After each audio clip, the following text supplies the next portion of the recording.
Bonjour à tous et bienvenue dans notre matinale. Ce matin, j'aimerais aborder le thème de la persévérance dans la prière. Pour cela, j'ai choisi un texte de Actes 1, verset 14, tous d'un commun accord, persévérer dans la prière.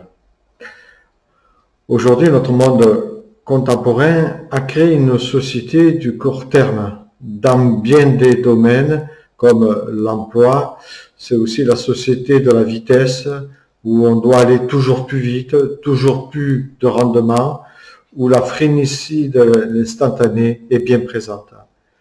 Nous vivons dans une société, on pourrait dire une société qui est en surchauffe, rompant justement avec la stabilité des précédentes. La plupart des gens vivent le nez dans le guidon. Et peut-être que tu es, ou que parfois je suis, et j'ai le nez dans le guidon.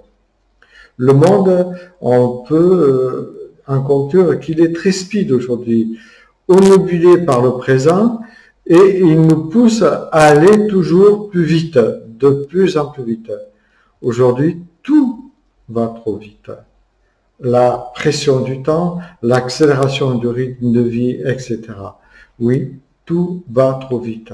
Alors, comment persévérer dans la prière dans un monde qui va à 100 à l'heure? Est-ce qu'il ne serait pas temps pour toi de ralentir, de lever le pied, justement pour gagner en efficacité dans ta prière, dans tes prières, d'abord pour mieux respirer, car la prière, c'est la respiration de l'âme. Et si les poumons de la prière et de la parole de Dieu n'alimentent pas la respiration de notre vie spirituelle, nous risquons de nous étouffer au milieu des 1000 choses de chaque jour que notre société, que notre emploi du temps nous présente. Les pères de l'Église n'ont-ils pas affirmé la prière est la respiration de l'âme et de la vie? Si je n'arrive plus à trouver du temps pour prier, c'est qu'il y a urgence dans ma vie spirituelle.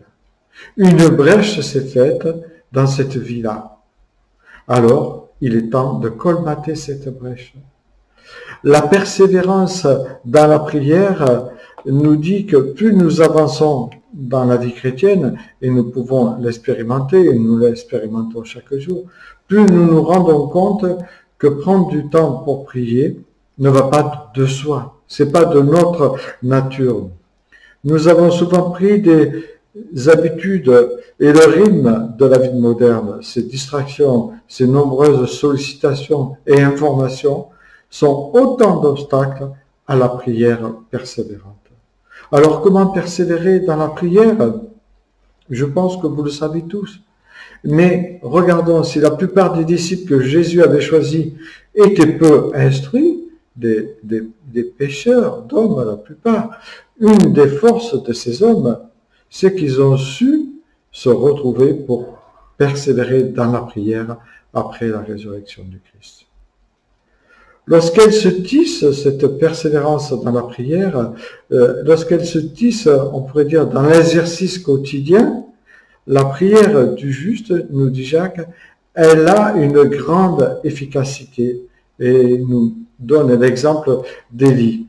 Elle peut soulever les montagnes qui se dressent sur notre parcours de chrétien.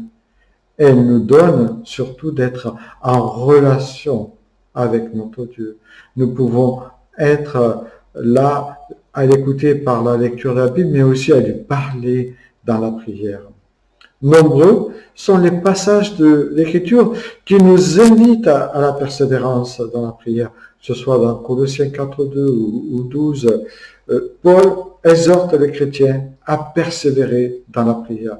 Dans Romains 12 en particulier, il dit « Priez en toutes circonstances » dans Éphésiens 6.18.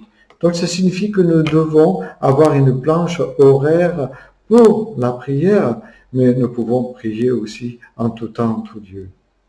Comme Jésus l'a demandé à Gethsémani, Paul invite ses lecteurs en leur disant « Tenez-vous dans la prière, qu'elle vous garde sur le qui-vive de l'action de grâce dans Colossiens 4.2. Le verset le plus court de la Bible se compose en deux mots, prier sans cesse. 1 Thessaloniciens 5.17, c'est-à-dire dans n'importe quel lieu que vous trouvez. Aujourd'hui encore, les croyants sont appelés à maintenir ce contact avec Dieu par la prière, avec la même constance qu'avaient les premiers chrétiens.